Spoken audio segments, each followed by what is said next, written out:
They both could have said, well, our understanding of the Bible says that you don't belong. They could have said, well, our tradition says that people like you are immoral and unwelcome. They could have said, God says you're not welcome here. But instead, in humility, they let go of their preconceived beliefs about who was in and who was out, and they recognized that God had the decision-making power, not them. And they couldn't deny the Spirit of God was moving in their midst. So they answered, nothing. Nothing can prevent you from being baptized. And so the people were baptized. A multitude of Gentiles in Cornelius' house were welcomed in, and the Church of Jesus Christ changed forever.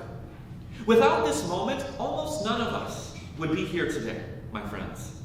Without this moment, the Jesus movement would have never expanded to include Gentiles, meaning anyone who is non-Jewish.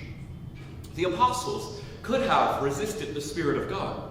They could have held tightly to their understandings and their beliefs. They could have sat all day quoting that verse from Leviticus, giving reason for why Gentiles should not belong in the people of God.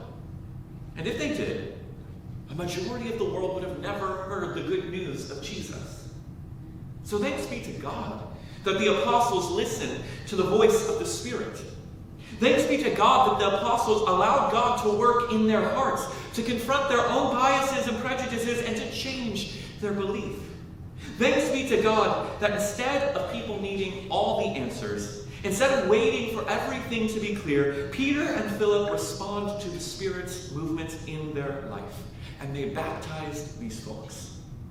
Because of their faithfulness, all of us have been welcomed into the Church of Christ.